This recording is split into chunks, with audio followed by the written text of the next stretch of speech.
साथीहरू अब शान्त शान्त रहनुहोस् त। मैले केही कुरा मात्रै भन्न बाँकी छ, केही कुरा मात्रै भन्न बाँकी छ, एकछिन शान्त रहनुहोस्। शिशुले आँखामा नि आँसु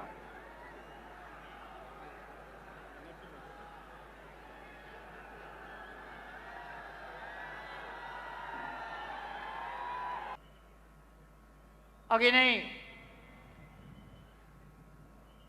उप प्रधानमन्त्री ईश्वर पोखरेल कमरेलले भनिसक्नुभयो,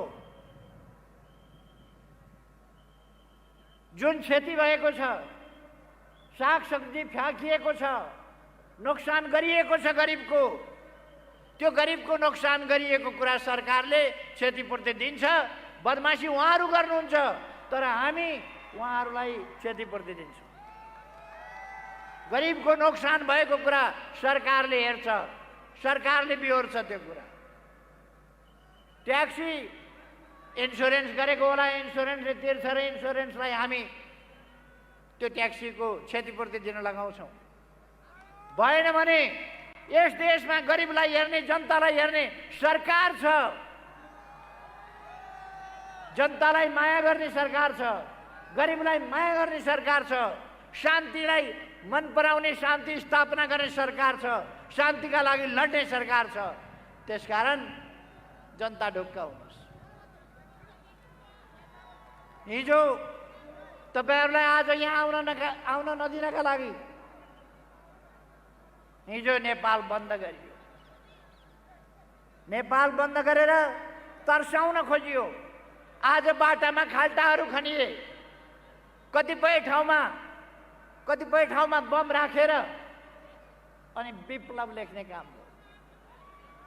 आफूले बम राखेर आफ्नो परिचय दिन नसक्ने, आफूले गरेका कामको जिम्मा लिन नसक्ने, तरकारी फ्याँकेको कुराको जिम्मा लिन नसक्ने, ड्राइभर जलाएको कुराको जिम्मा लिन नसक्ने, अनि क्रान्तिकारी ठुला कुरा गर्ने।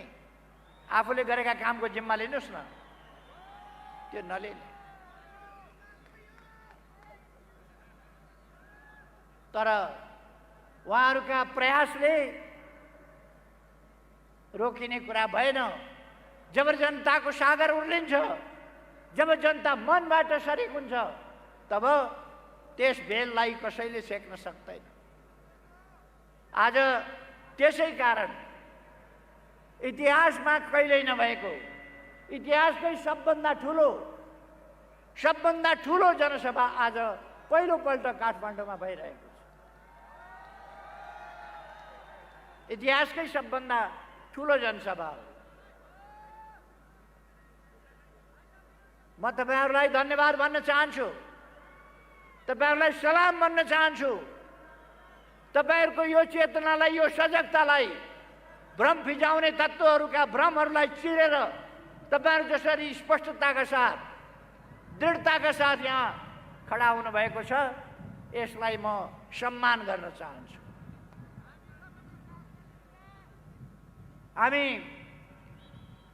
कुन बाटोमा जान खोजिरहेका छौं, के गर्न खोजिरहेका छौं, म तपाईहरुलाई भन्न चाहन्छु। हामी समृद्ध नेपाल र सुखी नेपाली बनाउने यो नेपालको राष्ट्रिय आकांक्षा हो। यस आकांक्षालाई सफल बनाउन चाहन्छौँ। यसका लागि हामी विभिन्न विकास निर्माणका कामहरूलाई अगाडि बढाइरहेका छौं। मैले भनिरहनु पर्ला जस्तो लाग्दैन। यस 3 वर्षमा मात्रै हामीले लगभग 6000 किलोमिटर डबल लेन, 4 लेन र 6 लेनका बाटाहरू कालोपत्र गरेका छौं। 400 भन्दा बढी सडक पुलहरू निर्माण गरेका छौं। 400 भन्दा बढी नै झोलुङ्गे पुलहरू निर्माण गरेका छौं। तुइनहरू विस्थापित गरेका छौं। विभिन्न विद्युत आयोजनाहरू सफल बनाएका छौं। विभिन्न सब स्टेशनहरू, ट्रान्समिसन लाइनहरू दिनै पछि हामी लगभग उद्घाटन गरेर हिँडेका छौं, तयार गरेका छौं। हामीले पूर्वाधारहरूको विकास सँगसँगै कृषिको आधुनिकीकरण त्यसमा ध्यान दिएका छौं। हामीले मानव अधिकारको क्षेत्रमा, मानवीयताको क्षेत्रमा, समाज सुधारको क्षेत्रमा, समाज सुधार गर्नका लागि, समाजलाई माथि उठाउनका लागि अहिले हामी तोकेर भन्न सक्छौँ, सडक बालबालिका हामी सरकारमा आउँदा सडकभरि सडक बालबालिका हुन्थे। ती सडक बालबालिकालाई अपमानजनक ढङ्गले खाते भन्ने चलन थियो। आज हामीले सडक बालबालिका रहन दिएका छैनौँ। आज सडकमा बालबालिका छैनन्। सरकार छ तिनलाई हेर्ने, तिनको अभिभावक सरकार छ। जुन बालबालिकाको अभिभावक छैन उनका लागि सरकार छ। यो हामीले घोषणा गरेका छौँ। आज सडकमा भड्किएर हिँड्नुपर्ने अवस्था छैन। यदि कोही मानिस बेसहारा छ भने त्यसको सहारा सरकार छ। कोही पनि नागरिक बेसहारा हुँदैन। मैले केही अगाडि नै घोषणा गरेको छु, नेपालमा कोही भोकै पर्दैन, कोही भोकले मर्दैन। यसलाई कतिले मजाकको रूपमा उडाए, कतिले भण्डारा चलाएको नाटक गरे। कोही पूर्व प्रधानमन्त्री त अरूले पकाएका भान्सामा डाडु पनि लिएर बाँड्दै हिँड्या पनि देखियो। बडा लोकप्रिय हुनलाई अरूले पकाएको भात, अरूले पकाएको दाल टेलिभिजन सिउरिएर भिरेर फोटो खिच्दै डाडु लिएर बाँड्न लाग्यो। अनि फोटो खिचेर फेसबुकमा, कमसेकम आफूले केही काम गरे त हुन्थ्यो। काम गर्ने होइन, बाँडेर फोटो खिचेर फेसबुकमा हाल्ने। हामीलाई त्यो तमासा गर्नु छैन, त्यो नाटक गर्नु छैन। हामी देशको समस्या समाधान गर्ने हौ, नाटक गर्ने होइन। हाम्रो काम समस्या समाधान गर्ने हो, देशबाट गरिबी हटाउने हो, भ्रष्टाचार हटाउने हो, देशमा सुशासन दिने हो, विकासको लहर ल्याउने हो र देशलाई समृद्ध नेपाल र सुखी नेपाली बनाइछाड्ने हो। यही कुरा बनाउन नदिन एउटा देशबाट बेष्टित नेपाललाई हामीले भूजडित बनायौँ। उत्तरतिरबाट पनि हामीले, चीनतिरबाट पनि हामीले पारवहन र यातायात सन्धि गऱ्यौँ, नाकाहरू खोल्यौँ। दक्षिणतिरबाट हामीले थुप्रै अरू नयाँ सहमतिहरू गऱ्यौँ, बन्दरगाहहरू लियौँ, नेपाललाई अनुकूल बनायौँ, सहज बनायौँ। अब विभिन्न परियोजनाहरू तयार भइरहेका छन्। पञ्चेश्वर अब बन्नेवाला छ। सँगसँगै चाँदनी दोधारामा 10 क्युमेक्स पानी अब 6 महिनाभित्र डिपिआर भएर हेडवर्क सुरु हुन्छ र अर्को सालबाट हामी सिँचाइको प्रबन्ध गर्न सक्छौँ। चाँदनी दोधारामा सिँचाइ जान्छ। तराईमा डुबान बाटो भनेर होस् अथवा बाँध भनेर होस्, सिमानामा बाँधेर तराईका खेतहरू डुबान हुन्थे। ती डुबानलाई हामीले कुरा गऱ्यौँ भारतसँग र डुबान हटाउने काम गऱ्यौँ। अझै केही कामहरू गर्नु छ, त्यसलाई अगाडि लाँदैछ। अनि कति वर्षदेखि, 20औं वर्षदेखि हुलाकी राजमार्ग कुरा मात्रै हुने गरेको थियो, तर काम भएको थिएन। पहिलोपल्ट म प्रधानमन्त्री भएपछि हुलाकी राजमार्ग हामी आफै बनाउँछौँ भनेर, हामी आफै हुलाकी राजमार्ग बनाउँछौँ भनेर हामीले सुरु गऱ्यौँ। 10 अरबको 23 वर्षका लागि बजेट छुट्यायौँ र हुलाकी राजमार्ग आज लगभग पुरा हुने स्थितिमा छ। केही ठाउँहरूमा बाँकी छ, त्यो छिटै पुरा गर्ने तयारीमा हामी लागिरहेका छौँ। पूर्व पश्चिम राजमार्ग हामी चौडा गरिरहेका छौँ। 4 लेन 6 लेनको काम भइरहेको छ, साथीहरूले देखिरहनु भएको छ। नेपालमा रेल ल्याएका छौँ, अब केही दिनभित्रबाट नियमित रूपमा सञ्चालन गर्दैछौँ। पूर्व पश्चिम रेलको बाटो हामी निर्माण गर्दैछौँ। पूर्व पश्चिम रेलको बाटो केही ठाउँमा निर्माण सुरु भएको छ, केही ठाउँमा निर्माण अब सुरु हुँदैछ। पूर्व पश्चिम रेलमार्ग, उत्तर दक्षिण रेलमार्ग, काठमाडौँ रक्सौल रेलमार्ग, त्यसका लागि अब भारतसँग सम्झौता भएर डिपिआर भएको छ। अब त्यसको काम सुरु हुन्छ। डिपिआर अन्तिम अवस्थामा पुगेको छ।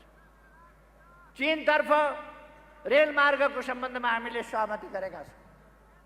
त्यसै गरेर नेपाललाई चीनसँग जोड्ने मामलामा टोखा छहरे सुरुङ मार्ग, बेत्रावती सेब्रुबेसी सुरुङ मार्ग, यसबाट केरुङलाई हामी 1 घन्टाको बाटो बनाउँदैछौँ। 1 घन्टाभित्र हामी केरुङ पुग्छौँ राम्रा बाटाहरूबाट। यस्तै गरेर नेपाललाई हामीले सुरुङ मार्गमा प्रवेश गराएका छौँ। अब नेपालको विकास अब सुरुङ मार्गमा प्रवेश गरेको छ। यही थानकोटबाट नौबिसे सुरुङ मार्ग खन्ने काम सुरु भएको छ, यहाँहरूले देख्नुभएको छ। अब त्यो काम छिटै नै हामी पुरा गर्दैछौँ। म यहाँहरूलाई आग्रह गर्न चाहन्छु, हाम्रा विकास निर्माणका कामहरू चौतर्फी रूपमा कृषिको आधुनिकीकरण, व्यावसायिकीकरणका लागि कृषिको आधुनिकीकरण कार्यक्रम हामीले अगाडि बढाएका छौँ। अब हाम्रा युवाहरू विदेश जान नपरोस्। हिजो एउटा परिस्थिति बन्यो, भयावह परिस्थिति, त्यस परिस्थितिले हाम्रा युवाहरू लस्कर लागेर विदेश जाने अवस्था बन्यो। अब हाम्रा नेपाली युवाहरू विदेश जानुपर्ने अवस्था नबनोस् भन्नका लागि प्रधानमन्त्री स्वरोजगार कार्यक्रम, युवा स्वरोजगार कार्यक्रम, रोजगारीका थप अवसरहरू अनेक ठाउँमा, 7वटा प्रदेशमा उद्योगहरूको स्थापना जस्ता कुराहरू हामी गर्दैछौँ। औद्योगिक ग्राम हरेक पालिकामा औद्योगिक ग्रामहरूको स्थापना गर्दैछौँ। प्रदेशहरूमा ठुला ठुला औद्योगिक क्षेत्रहरू तोकेर अब उद्योग अगाडि बढाउँदैछौँ। हाम्रो कोभिड-19 को कारणले तपाईँ हामीलाई थाहा छ, हाम्रो जनजीवन, हाम्रो शिक्षा, हाम्रो स्वास्थ्य, हाम्रो पर्यटन र हाम्रा विभिन्न व्यवसायहरू, सम्पूर्ण क्षेत्रमा उद्योग व्यापार सबैतिर कोभिड-19ले हामीलाई धेरै प्रतिकूलतामा पुर्यायो। गएको 1 वर्ष हामीले कोभिड-19 का विरुद्ध जुत्दा ठिक भयो, तर पनि हामीले हाम्रो जनताको जीवन रक्षा पहिलो कुरा हो भनेर जनताको जीवन रक्षा पहिलो विषय बनायौँ र त्यसमा ध्यान दियौँ। नेपालमा मृत्युदर त्यसै कारण कम रह्यो। बढ्दै गएको कोभिडलाई फेरि हामीले नियन्त्रण गरेका छौँ। अब त हामीले खोप पनि ल्याइसक्यौँ। अब खोप सुरु भइसकेको छ। फ्रन्ट लाइनमा बसेका डाक्टरहरू, नर्सहरू, स्वास्थ्यकर्मीहरू, सफाई मजदुरहरू, ड्राइभरहरू, प्रहरीहरू, खास गरी एम्बुलेन्सका ड्राइभर र अरू सहयोगीहरू, सब वाहनका ड्राइभर र सहयोगीहरू र सुरक्षाकर्मीहरू लगायत फोर फ्रन्टमा बसेका, बढी खतरायुक्त काम गर्नु परिरहेका त्यस्ता ठाउँहरूमा खोप पुर्याउने कामलाई हामीले प्राथमिकता दिएका छौँ र खोपको अभियान चलिरहेको छ। यो अभियान निरन्तर हामी जबसम्म यो खोपको काम सक्दैनौँ र कोभिडलाई अन्त्य गर्दैनौँ, कोभिडलाई भगाउँदैनौँ, तबसम्म हामी जारी राख्नेछौँ। म दाजुभाइ दिदीबहिनीहरूलाई आग्रह गर्न चाहन्छु, हामी विकट परिस्थितिमा, अप्ठ्यारो स्थितिमा, त्यस स्थितिमा पनि त्यस स्थितिलाई पार गरेर अब एउटा सहज स्थितितर्फ जाँदैछौँ र हाम्रो देश अब विकासको बाटोमा अग्रसर हुँदैछ। हामीले ज्येष्ठ नागरिकहरूको भत्ता बढाएका छौँ। औपचारिक अनौपचारिक क्षेत्रलाई सामाजिक सुरक्षाको दायरामा ल्याएका छौँ। भर्खरै मात्रै 30,000 सरकारी कर्मचारीहरूलाई सामाजिक सुरक्षाका दायरामा ल्याएका छौँ। हामीले भनेका छौँ अब पहिले गरेका कामको पेन्सनको कारणले अहिले गरेका कामको पारिश्रमिक नपाउने भन्ने कुरा हुँदैन। पहिले गरेका कामको पेन्सन, अबका कामको ज्याला, अहिलेका कामको पारिश्रमिक, त्यो सबैलाई लागू हुन्छ। हामीले त्यो कुरा भनेका छौँ। द्वन्द्व थियो हिजो द्वन्द्व थियो देशमा। त्यति बेला द्वन्द्वमा सबै पक्ष द्वन्द्व यस्तो चिज हो, यस्तो भयावह चिज हो जसले सबै पक्षलाई दुःख दिन्छ। हिजो द्वन्द्व थियो, लडाकुहरू जसलाई जनवाद आउने सुन्दर सपना बाँडेर लडाइयो, युद्धको मैदानमा होमियो तिनीहरूलाई, तिनीहरू आज पीडित छन्। देशको सुरक्षाका लागि, जनताको सुरक्षाका लागि सेना प्रहरी, सशस्त्र प्रहरीहरूले काम गर्नु पर्यो। जनताको सुरक्षाका लागि काम गर्दा उनीहरूले शहादत प्राप्त गर्नु पर्यो। उनीहरूका परिवार, कोही विधवा, कोही बेसहारा, कोही टोरा टोरी, अभिभावकविहीन हुने अवस्था बन्यो। त्यसै गरेर कतिपय नागरिकहरू, कतिपय शिक्षक, कतिपय राजनीतिक कर्मचारी, उनीहरूको हत्या भयो। जुनसुकै कारणले होस्, हिजो द्वन्द्वकालमा पीडित भएकाहरू सबैको हेरविचार सरकारले गर्नका लागि एउटा समिति बनाएको छ सरकारले।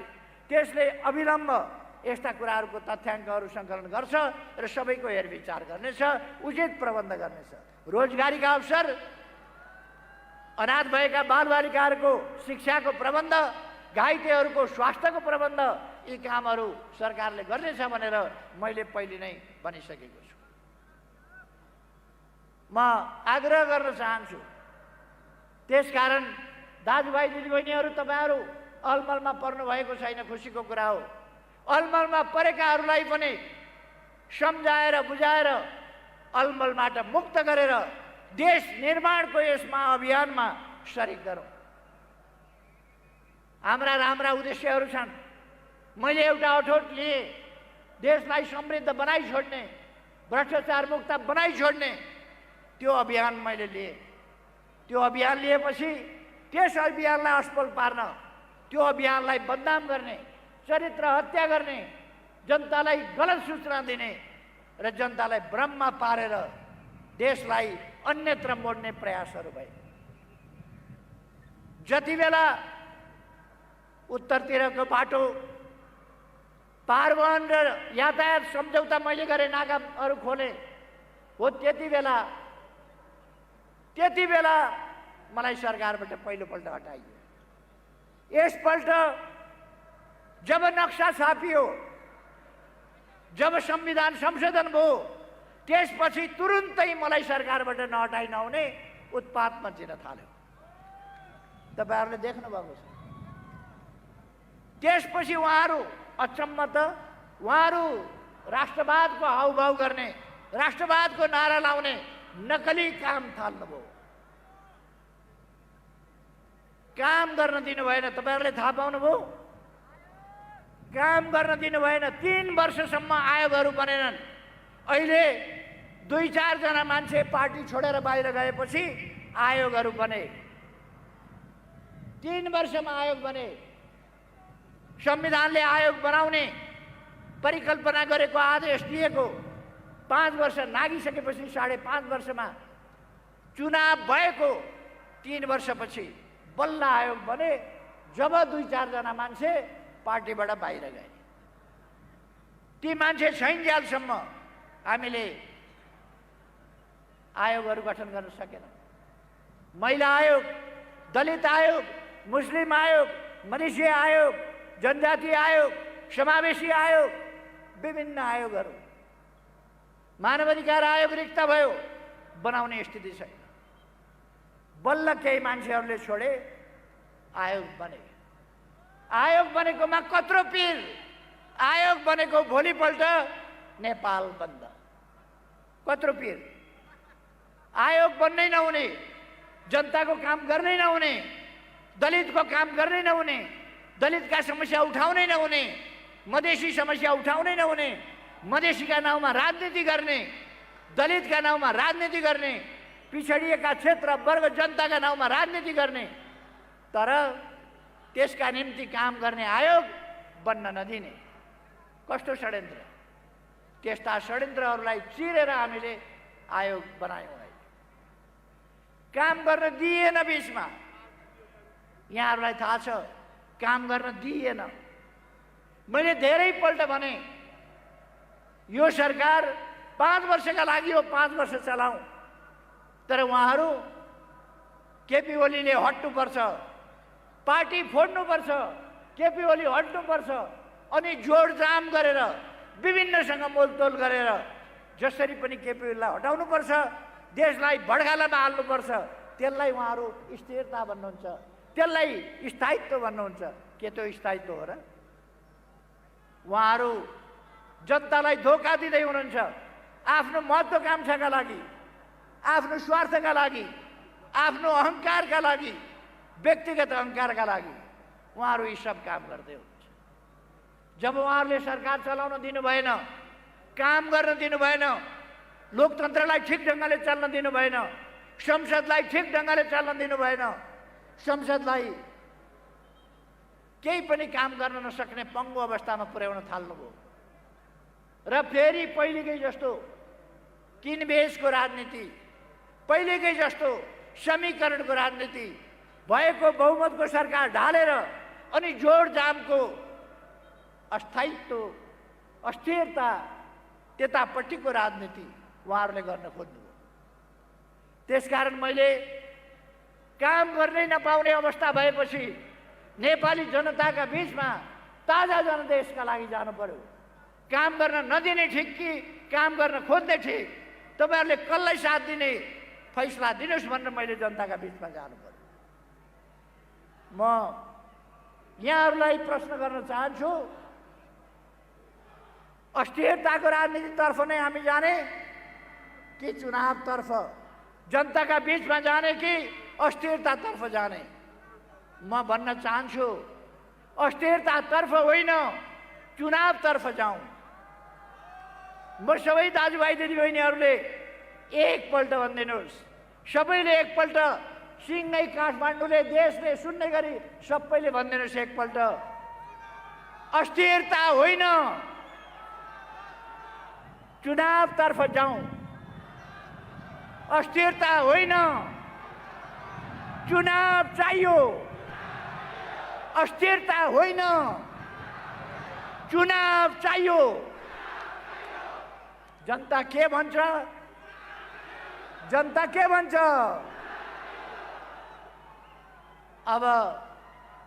अब सबैले सुन्यो होला। उहाँहरूको जस्तो हामी कसैलाई धम्की दिँदैनौँ। उहाँहरू धम्कीको भाषा बोल्नुहुन्छ, हामी धम्की दिँदैनौँ। हामी आग्रह गर्छौँ, हामी अनुरोध गर्छौँ, हामी विनम्रताका साथ अनुरोध गर्छौँ, हामी धम्की दिँदैनौँ। उहाँहरूले भन्नुभयो, अदालतलाई धम्की दिनुभयो उहाँहरूले, निर्वाचन आयोगलाई धम्की दिनुभयो उहाँहरूले। त्यसकारण म आग्रह गर्न चाहन्छु, हाम्रा देशका निकायहरू स्वतन्त्र छन्, विवेकसम्म ढङ्गले निर्णय गर्नेछन्, म आग्रह गर्न चाहन्छु। त्यसकारण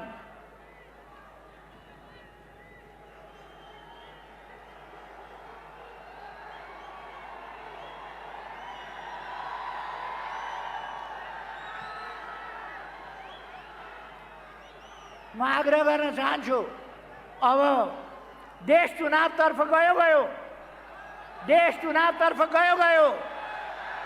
अब चुनावले फैसला गर्छ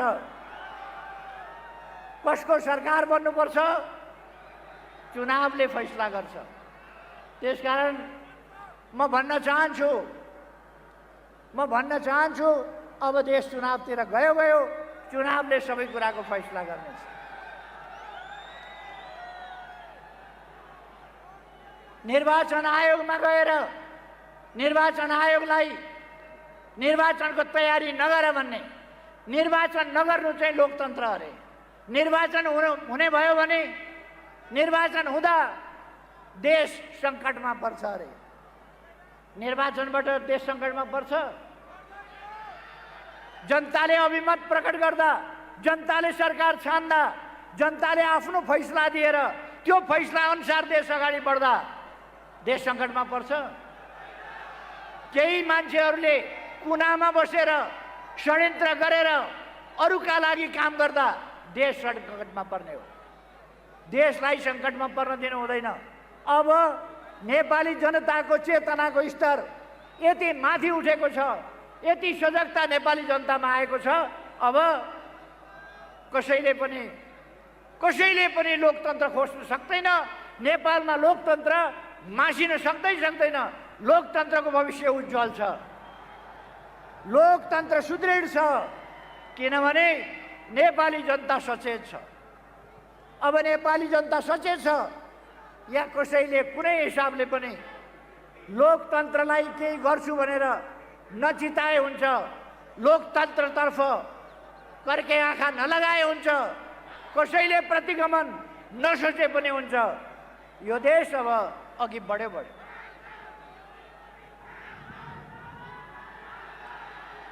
हामीलाई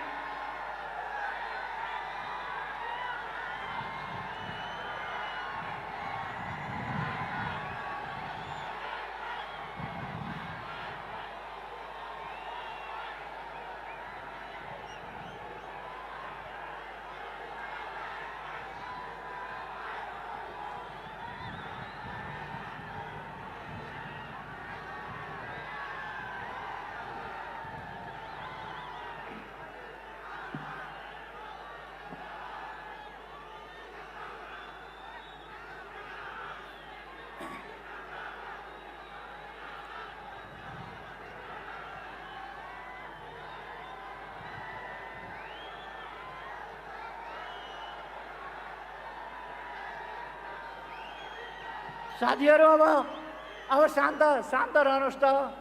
मैले केही कुरा मात्रै भन्न बाँकी छ, एकछिन शान्त रहनुहोस्।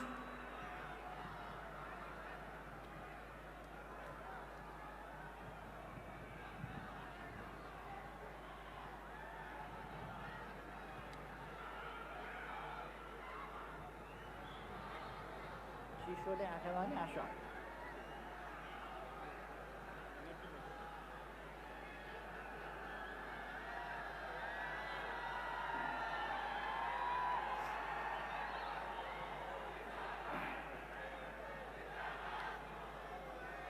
आदरणीय दिदीबहिनी तथा दाजुभाइहरू, अहिले देशव्यापी रूपमा एउटा बहस भइरहेको छ। यो बहस बलजफ्ती यो बहस निकालिएको छ। संसद विघटनको सिफारिस, संसद विघटन संविधान सम्मत छ कि छैन भनेर बहस निकालिएको छ। सर्वसाधारण जनताले बुझेको कुरा हो।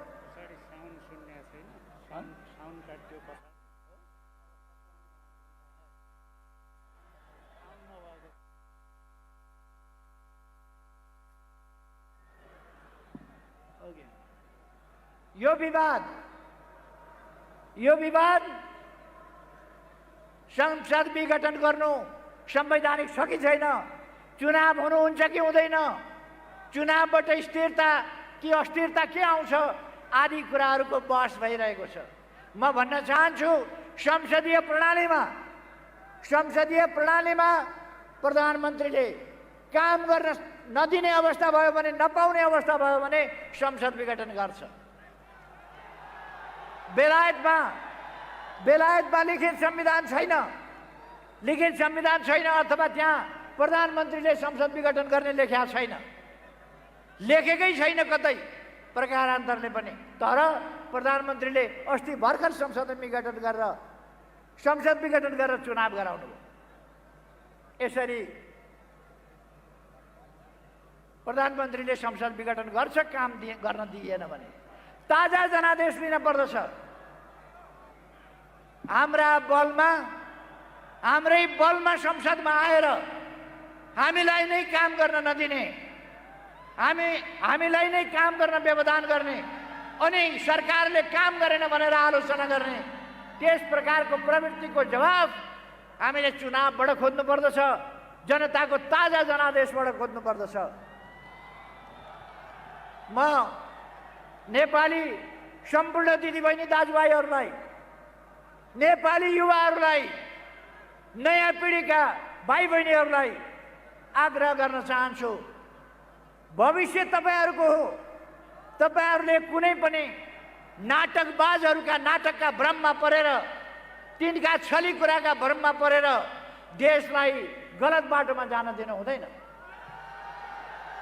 देशलाई तपाईहरुले सही बाटोमा ल्याउनु पर्दछ। म ज्येष्ठ नागरिकहरूलाई भन्न चाहन्छु, आदरणीय दाजु दिदीहरू, बाआमाहरू, तपाईहरु ज्येष्ठ नागरिकहरूले लामो इतिहास देख्नु भएको छ। अहिलेको सरकारले जसरी काम गरेको छ, अहिलेको सरकारले जनताका लागि जसरी काम गरेको छ, प्रहरीका लागि, सेनाका लागि, कर्मचारीका लागि, शिक्षकका लागि, किसानका लागि, मजदुरका लागि, गरिबका लागि, व्यापारीका लागि, बुद्धिजीवीका लागि, शिक्षकका लागि, हरेकका लागि जसरी काम गरेको छ, त्यसरी इतिहासमा कुनै सरकारले काम गरेको थियो? यति छिटो विकास कुनै सरकारले गरेको थियो? अहिले जस्तो काठमाडौँ कहिल्यै थियो? अहिले जति बाटा कहिल्यै बनेका थिए? अहिले जति पुल कहिल्यै बनेका थियो? कोभिडले अलिकति हामीलाई दुःख दियो। त्यो कोभिडले दुःख दिएको स्थितिबाट हामीले केही कामहरुमा पर्यटन हाम्रो धेरै पछाडी पर्यो यो 1 वर्ष। अब पर्यटनलाई हामी उठाउँछौं। उद्योगहरु पछाडी परे कोभिडको कारणले, अब हामी अगाडि बढाउँछौं। कोभिड यहाँ मात्रै भएको होइन, हाम्रो गल्तीले होइन, हाम्रो सजगताले बरु कोभिड नियन्त्रित भएको छ। मृत्यु दर कम छ, उपचार राम्रो छ। कुन अवस्थामा थियो देश? एउटा उपचार हुँदैन थियो। आज एक दिनमा 82 ठाउँबाट एकैचोटि कोभिडको स्वाब टेस्ट हुन्छ।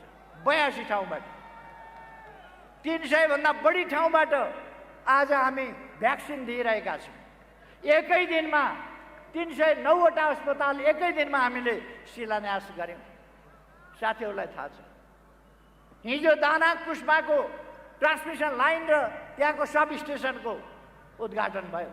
अस्ति 19 गते नेपालको सबभन्दा ठुलो, इतिहासकै सबभन्दा ठुलो ढलकेबर सब ट्रान्समिसन लाइनको सब स्टेशन, त्यसको उद्घाटन भयो। यस्ता प्रगतिहरू अत्यन्तै तीव्रताका साथ भएको छ र अब हामी छिटै नै विद्युतको क्षेत्रमा आत्मनिर्भर हुँदैछौँ। लोड सेडिङ अन्त्य गरिएको छ। कसैले लोड सेडिङ फेरि फर्किन्छ भन्छन्, होइन। विभिन्न प्रकारका भ्रमहरू फिजाएका छन् यहाँ। कहिले केपी ओलीले आजको यो सभा केका लागि भनेर हिजोसम्म पनि भन्दै थिए, आज बिहानसम्म पनि त्यो बाटोमा, लाइन चौरको बाटोमा हिँड्नेहरूले भन्दै थिए। आज बिहानसम्म पनि राजतन्त्र फर्काएको घोषणा गर्छ अरे केपी ओलीले। जो केपी ओली आधा दशक भन्दा बढी समय गणतन्त्रका लागि लड्यो, आधा दशक भन्दा बढी समय लोकतन्त्रका लागि लड्यो, आधा भन्दा बढी समय सामाजिक न्याय र समानताका लागि लड्यो, त्यो केपी ओलीले राजतन्त्र फर्किएको घोषणा गर्छ अरे। हामीले लडेर संघीय लोकतान्त्रिक गणतन्त्र ल्याएका छौं। यो संघीय लोकतान्त्रिक गणतन्त्रात्मक प्रणालीलाई कसैले तलमाथि गर्छु भन्ने नसोचे पनि हुन्छ। थोरै शब्दमा म भन्न चाहन्छु, संघीय लोकतान्त्रिक गणतन्त्र हामीले ल्याएका छौं, लडेर ल्याएका छौं, बलिदान दिएर ल्याएका छौं। यसको कार्यान्वयन गरिरहेका छौं। यसको कार्यान्वयन गरेर अगाडि जान्छौं। यसले हाम्रो विकासमा बाधा दिएको छैन। हाम्रा स्थानीय निकायहरू कोभिड विरोधी हाम्रो लडाईँमा हाम्रा स्थानीय निकायहरू अत्यन्त प्रभावकारी देखिए। म स्थानीय निकायका जनप्रतिनिधिहरूलाई धन्यवाद भन्न चाहन्छु। कोभिडका विरुद्धको लडाईँमा नेपाली सेना र नेपाल प्रहरी जसरी लडे, सशस्त्र प्रहरी जसरी लडे, हाम्रा डाक्टरहरू जसरी लडे, हाम्रा नर्सहरू जसरी जोखिम लिएर लडे, हाम्रा स्वास्थ्य कर्मीहरू लडे, सफाई कर्मीहरू लडे, एम्बुलेन्स र सबवाहनका ड्राइभर र सहयोगीहरू लडे, सबलाई म सलाम भन्न चाहन्छु। आफ्नो ज्यान जोखिममा राखेर उहाँहरूले जनताको सेवा गर्नुभयो, देशको सेवा गर्नुभयो। म सबैलाई धन्यवाद भन्न चाहन्छु। यति खुलेआम शाकाहारी आन्दोलन गर्दिन भनेर हिंसात्मक आन्दोलनको वकालत गर्ने जनतालाई भड्काउन खोज्ने, युवाहरूलाई भड्काउन खोज्ने, हिंसा भड्काउन खोज्ने प्रयास हुँदा पनि त्यस्ता प्रयासलाई, त्यस्ता उत्ताउला कुराहरूलाई, उत्ताउला प्रयासहरूलाई रोक्न आफ्नो ज्यानको प्रवाह नगरेर शान्ति सुरक्षाका काममा खटेका सुरक्षाकर्मीहरूलाई म धन्यवाद भन्न चाहन्छु। उहाँहरूको कामको प्रशंसा गर्न चाहन्छु। रात दिन उहाँहरूले जनताको सुरक्षाको लागि, जीवधनको सुरक्षाको लागि, देशमा शान्ति कायम गर्नका लागि जुन काम गर्नुभएको छ त्यसका लागि म धन्यवाद भन्न चाहन्छु। त्यसै गरेर हाम्रो पार्टीका कार्यकर्ताहरू, म पार्टी अध्यक्षको हैसियतले भन्दैछु, हाम्रो पार्टीका कार्यकर्ताहरू कुनै प्रकारको अलमलमा नपरेर, चाटुकारहरूका चटकै कुराहरूका पछाडि नपरेर जसरी स्पष्टताका साथ पार्टीको पक्षमा उभिनु भएको छ, नयाँ गतिका साथ उठ्नु भएको छ, म तपाईहरूलाई, तपाईहरूको सचेतनतालाई, तपाईहरूको सङ्गठितपनलाई, तपाईहरूको विश्वासलाई, तपाईहरूको सक्रियतालाई सलाम भन्न चाहन्छु। वास्तवमा तपाईहरूले सजगता देखाउनु भएको छ। पार्टी कार्यकर्ता भन्नाले जनवर्गीय पेशागत सामुदायिक सङ्गठनका कार्यकर्ताहरू, विभिन्न पेशा व्यवसायका दाजुभाइ दिदीबहिनीहरू सबैलाई म धन्यवाद भन्न चाहन्छु। आज यो कार्यक्रम गर्दा अवश्य नै ट्राफिकमा समस्या आएको छ, हिँडडुलमा समस्या आएको छ, गाडी बाइक चलाउन समस्या आएको छ, सडक एक ढङ्गले काठमाडौँ अस्तव्यस्त हुने स्थिति बनेको छ। यो हाम्रो बाध्यतालाई दाजुभाइ दिदीबहिनीहरूले बुझिदिनु भएकोमा म धन्यवाद भन्न चाहन्छु, कृतज्ञता जाहेर गर्न चाहन्छु। हामी सडकमा नउत्रिँदा अलिअलि मान्छे लिएर, 2-4 हजार मान्छे लिएर, 2-4 हजार जम्मा गरेर हामीलाई ललकार्ने काम हो, हामीलाई ललकार्ने काम हो।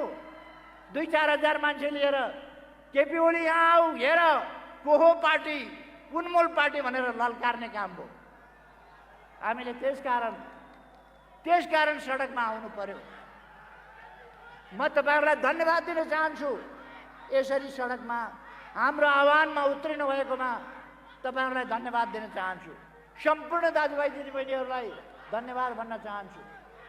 त्यसै गरी यस कारणले गर्दा विभिन्न पसल गर्ने व्यवसायीहरूले कठिनाइ झेल्नु पर्यो, व्यवसायीहरूले झेल्नु पर्यो, यातायातमा झेल्नु पर्यो। त्यसका लागि म आम जनतासँग क्षमा प्रार्थी छु। हाम्रो मनसाय त्यो होइन, हामीले दुःख दिन खोजेको होइन, तर कार्यक्रम हामीले गर्नै पर्ने परिस्थिति बन्यो। त्यसकारण हामीले यो सभा गर्यौँ। मैले अस्ति नै भने 23 गतेको सभा हेर्नुहोस्, 23 गतेको सभा एउटा कास्टिङको रूपमा हुनेछ। यो कास्टिङको रूपमा हो। हामीले आम सभा गर्नुपर्छ भने काठमाडौँका सबै सडकमा स्क्रिन राखेर, साउन्ड सिस्टम सबै सडकमा राखेर काठमाडौँ भरिको आम सभा गर्न पर्ने अवस्था आउन सक्छ। अर्को कास्टिङ हामी 1 गते बुटौलमा देखाउँदैछौँ। 1 गते बुटौलमा अर्को सभा हुनेछ। 8 गते विराटनगरमा अर्को सभा हुनेछ। म हाम्रा आलोचक मित्रहरूलाई मन थामेर बस्न आग्रह गर्न चाहन्छु। मन थामेर बस्नुहोस्, हेर्दै जानुहोस् नेपाल कता जान्छ। नेपाललाई समाजवाद उन्मुख हुनबाट, नेपाललाई सामाजिक न्याय र समानता सहितको समृद्धिको देश बनाउनबाट कसैले पनि रोक्न सक्दैन। हामी गौरवपूर्ण इतिहास भएका वीर पुर्खाका सन्तान हौँ, विद्वान पुर्खाका सन्तान हौँ र हाम्रो प्रकृति सुन्दर मात्रै होइन, खनिजहरूले भरिएको, जलस्रोतले भरिएको, खानीहरूले भरिएको देश हो। हामी अब दैलेखबाट पेट्रोल डिजेल त्यहाँ सर्वे अध्ययन अनुसन्धान गरिरहेका छौँ। त्यहाँबाट पेट्रोल डिजेल निकाल्नेछौँ। हामी धौबादीबाट नवलपरासीको धौबादीमा हामीले विशाल फलाम खाने भेट्टाएका छौँ र त्यहाँबाट फलाम र स्टिल उत्पादन गर्न सकिने परीक्षण भइसकेको छ। अब उत्पादन गर्ने कामतिर हामी थाल्छौँ। तनहुँको मिनम डाँडाबाट पर्वतको फलाम खानीबाट निक्लिने फलाम त्यसै उद्योगसँगबाट हामी स्टिल र फलामका कामहरू गर्नेछौँ। फलाम र स्टिलका औजारहरू सामग्रीहरू उत्पादनका कारखानाहरू खोल्नेछौँ। हामी तामाखानी जाजरकोटबाट त्यस्तै गरेर बैतडीबाट फस्फरसको खानी यस्ता खानीहरू अध्ययन गरिरहेका छौँ र त्यसबाट अब हामी बिस्तारै रासायनिक मल आफ्नै देशमा उत्पादन गर्ने र कृषिको उत्पादकत्व बढाउने काममा सुरु गरिरहेका छौँ, अध्ययन गरिरहेका छौँ। त्यसकारण म दाजुभाइ दिदीबहिनीहरूलाई भन्न चाहन्छु, हामीले निराश हुनुपर्ने कुरा छैन। हामी देश विकास गरेर अगाडि बढ्न सक्छौँ। एकताबद्ध भएर देश विकासमा हामी लाग्यौँ भने हाम्रो देश विकासको अभियानलाई कसैले पनि रोक्न सक्ने छैन। म यो कुरा साथीहरूलाई विश्वास दिलाउन चाहन्छु। अब मैले धेरै समय नलिउँ, साथीहरूलाई घर फर्किनु पनि छ। त्यसकारण म धेरै समय लिन चाहन्न। फेरि एकपल्ट यहाँहरूको यस जागरणलाई म सलाम भन्न चाहन्छु। यस जागरणलाई म स्वागत गर्न चाहन्छु। यस जागरणलाई धन्यवाद भन्न चाहन्छु। युवा पङ्क्ति अझ सक्रिय भएर लागोस् म आग्रह गर्न चाहन्छु।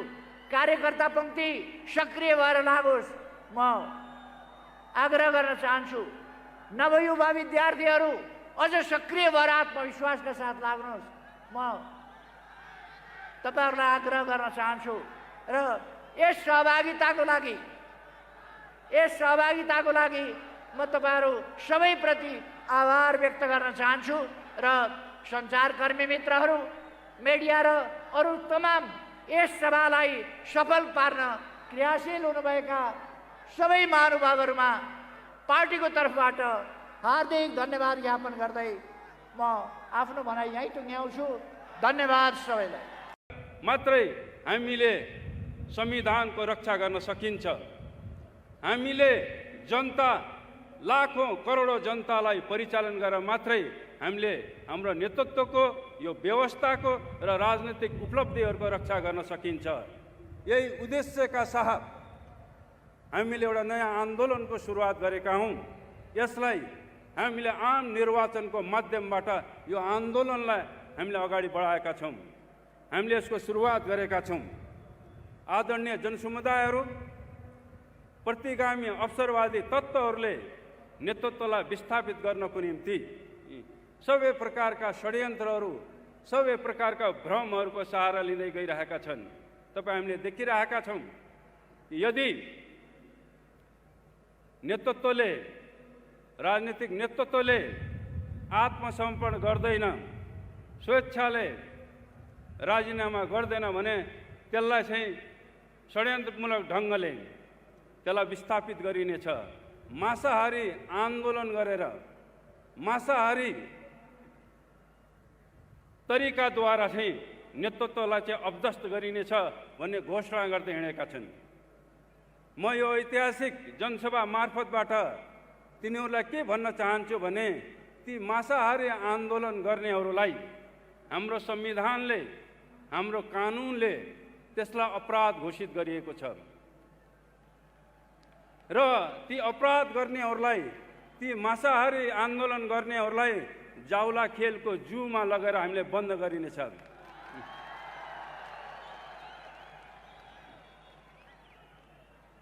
त्यसकारणले हामीले आज जो प्रश्न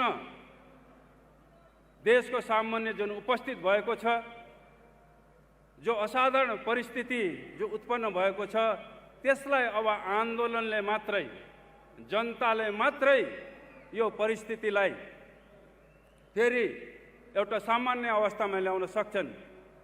जनताले मात्रै नेतृत्वको रक्षा गर्न सक्छन्। आज देशमा वामपन्थी आन्दोलनमा, कम्युनिस्ट आन्दोलनमा अवसरवादीहरूले एउटा फुट सिर्जना गरेका छन्, एउटा भ्रम सिर्जना गरेका छन्।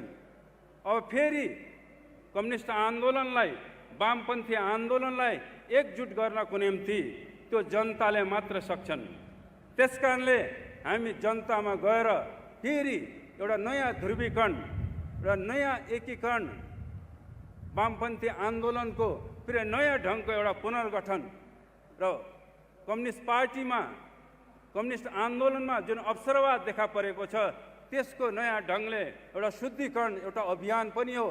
आज देशव्यापी रूपमा जो अभियान चलिरहेको छ यो एउटा शुद्धिकरण अभियानको रूपमा पनि हामीले लिन जरुरी छ र जनतामा गएर मात्रै हामीले यो शुद्धिकरण अभियान हामीले त्यसलाई पुरा गर्न सकिन्छ।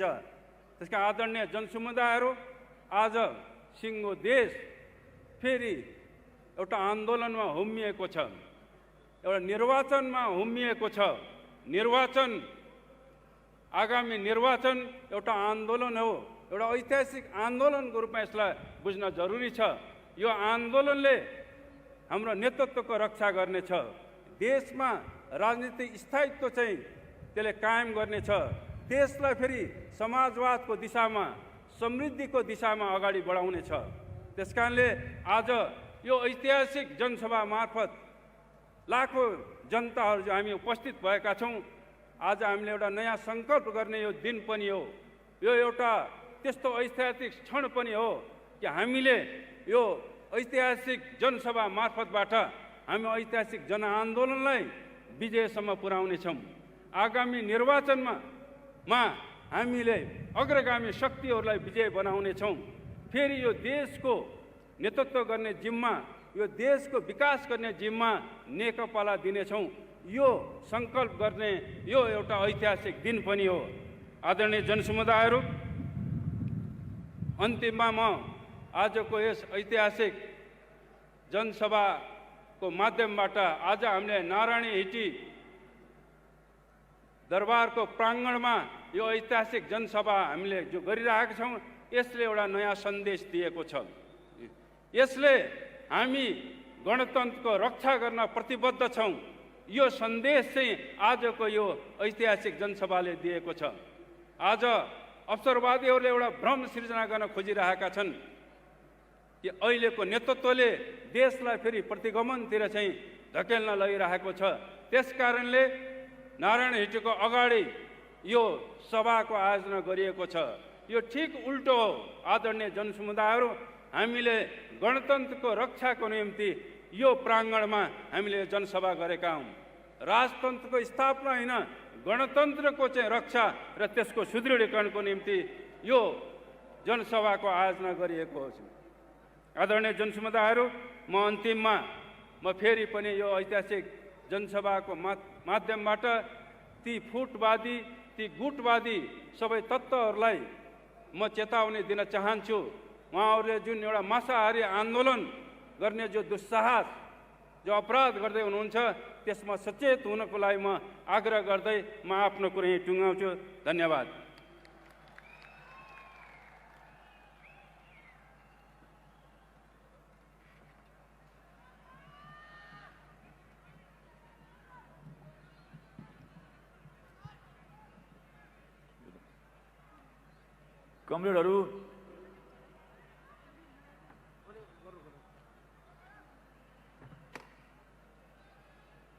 कमरेडहरू, भर्खरै हाम्रो पार्टीका सचिवालय सदस्य माननीय गृहमन्त्रीज्यूले आफ्नो सार्वजनिक मन्तव्य राखिसक्नु भएको छ।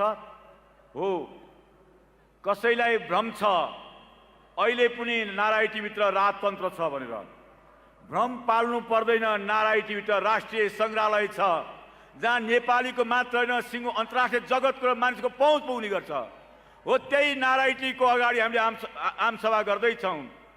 कसैलाई भ्रम थियो ठ्याक्कै हाम्रो सभाको अघिल्लो दिन नेपाल बन्द गरेपछि, आम कार्यकर्ता जनतालाई मनमा त्रास सृजना गरेपछि यो आमसभा सफल हुँदैन, बाटोमा अवरोध गरेपछि, खाल्टा खनेपछि, नेकपाका नेता र कार्यकर्ता धम्क्याएपछि र नेकपाका कार्यकर्तालाई कुटेपछि यो आमसभा मानिस जान सक्दैन भन्ने भ्रम थियो मार्चण्ड गुटको। आज यो सभाले देखाइरहेको छ। तिमीहरू त फुच्चे साबित भएछौ। यो कम्युनिस्ट आन्दोलनको मूलधार भनेको नेकपा हो। यो कम्युनिस्ट मूलधार बनेको यसको नेता केपी ओली भन्ने कुरा आज विशाल जनसभामा तपाईँहरू सहभागी भएर प्रमाणित गरिदिनु भएको छ र ती सबै फुच्चे गुटहरूलाई तपाईँले मानसिक रूपले पराजित गर्नुभएको छ। बधाई छ सम्पूर्ण जनसमुदायलाई। र यसो भन्दै म नेपाल कम्युनिस्ट पार्टीका सचिवालय सदस्य माननीय उप प्रधानमन्त्री विचार र संगठनका संयोजनकर्ता कुशल संगठक कमरेड ईश्वर पोखरेललाई आफ्नो सारगर्भित मन्तव्यको लागि हार्दिक आमन्त्रण गर्छु। कमरेड ईश्वर पोखरेल।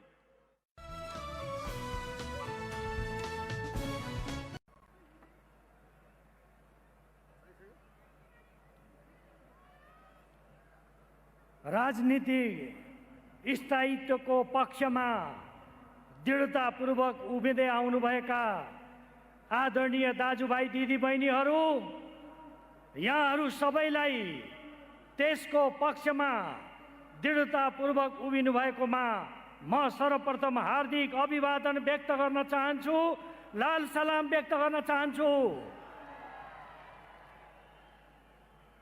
यो बागमती प्रदेश कमिटीको तर्फबाट आयोजना गरिएको यो विशेष जनसभामा अध्यक्षता गर्नुहुने अध्यक्षज्यू, पार्टीका आदरणीय अध्यक्ष सम्माननीय प्रधानमन्त्री केपी शर्मा ओलीज्यू, माननीय मन्त्रीज्यूहरू, यो कार्यक्रममा उपस्थित सम्पूर्ण नेताज्यूहरू र यो बागमती प्रदेश र त्यस वरिपरिबाट यहाँ उपस्थित हुनुभएका सम्पूर्ण आदरणीय दाजुभाइ दिदीबहिनीहरू, म यहाँहरूलाई के भन्न चाहन्छु भने यति बेला हामीहरू लामो समयदेखिको राजनीतिक अस्थिरताबाट आक्रान्त बनेको मुलुकलाई स्थायित्व दिन चाहन्थ्यौँ। आर्थिक विकास र समृद्धिबाट पछि परेको मुलुकलाई अगाडि बढाउन हामी चाहन्थ्यौँ। संविधानको रक्षा गर्दै मुलुकमा अराजकतालाई अन्त गर्न चाहन्थ्यौँ। त्यस उद्देश्यद्वारा हामीहरू अगाडि बढिरहेको बेलामा त्यसलाई असफल पार्ने जुन कोसिस भयो त्यसको विरुद्धमा आज देशव्यापी रूपमा यो अभियान जारी छ। सम्माननीय प्रधानमन्त्रीज्यूले त्यसको विरुद्धमा एउटा ऐतिहासिक घोषणा गर्नुभयो। सम्पूर्ण चीजको फैसला गर्ने जनता भएको हुनाले ताजा जनादेशको लागि जानुपर्छ। जनताले जे फैसला गर्छन् त्यसको हामी शिरोधार्य गर्छौँ भन्ने ऐतिहासिक घोषणा गर्नुभयो। हामी त्यही ऐतिहासिक घोषणालाई सफल बनाउने उद्देश्यका साथ अहिले लागिरहेका छौँ। यो अभियानमा तपाईहरूको जुन उपस्थिति छ, यो उपस्थितिलाई म सल्युट गर्न चाहन्छु, सलाम गर्न चाहन्छु। यहाँ उपस्थित आदरणीय दाजुभाइ दिदीबहिनीहरू, हिजो हामीले कम्युनिस्ट पार्टीलाई एक बनायौँ। हामी सबैले सोच्यौँ लामो समयदेखि नेपाली जनताले चाहेको राजनीतिक स्थायित्व प्राप्त हुन्छ। हामीले सोच्यौँ आर्थिक विकास र समृद्धिको बाटो खुल्छ। हामीले सोच्यौँ हामीले बनाएको संविधान, नेपाली जनताले बनाएको संविधानको रक्षा हुन्छ। हामीले सोच्यौँ राष्ट्रिय स्वाधीनता स्वाभिमानको रक्षा हुन्छ। हामीले सोच्यौँ मुलुकमा अराजकताको जुन सिलसिला छ त्यो अन्त्य हुन्छ भनेर सोच्यौँ। तर दुर्भाग्यवश त्यो सोचाइको विरुद्धमा जाने तत्त्वहरू तयार भए, जसका कारणले आज फेरि राजनीति स्थायित्वको हाम्रो चाहना सङ्कटमा पार्न खोजिँदैछ। आर्थिक विकास र समृद्धिको कुरालाई फेरि पनि पछाडि पार्न खोजिँदैछ र फेरि अराजकता निम्त्याउने सिलसिला सुरु हुँदैछ। हामी देशव्यापी रूपमा आयोजना गरिएका यी सभाहरू मार्फत त्यस्ता प्रयत्नहरूलाई हामी विरोध गर्दछौँ र तिनीहरूलाई सफल हुन दिन्नौँ भन्ने हाम्रो उद्घोष फेरि यहाँ पनि हामी गर्न चाहन्छौँ। हिजो हामीले पार्टी एकता गरिरहँदा भन्यौँ, अब नेपाली जनताको चाहना अनुसार मुलुक अगाडि बढ्छ। हिजो पार्टी एकता गरिरहँदा हामीले सोच्यौँ, कम्युनिस्ट पार्टीका कार्यकर्ताहरूले सोचे अनुसार मुलुक अगाडि बढ्छ, तर त्यसलाई असफल बनाउने कोसिस गरियो। हिजोदेखि नै मृत्युमा, कसैको मृत्युमा जीवन खोज्ने प्रचण्ड प्रवृत्ति हावी भयो। त्यही प्रचण्ड प्रवृत्तिलाई सघाउनको लागि कुण्ठा र ईर्ष्यामा बाँचेको अर्को प्रवृत्ति, जसलाई माधव नेपालले नेतृत्व गर्नुभयो, त्यो प्रवृत्तिको गठबन्धन भयो। त्यसैको परिणाम आज फेरि मुलुकमा अराजकता सिर्जना गर्ने कोसिस हुँदैछ। म यहाँहरूलाई भन्न चाहन्छु, उहाँहरूका जति पनि कुराहरू छन्, प्रधानमन्त्रीजीले भन्नुहुन्छ म ताजा जनादेशमा जान्छु। प्रधानमन्त्रीजी भन्नुहुन्छ जनताले जे फैसला गर्छन् त्यसलाई म स्वीकार गर्छु।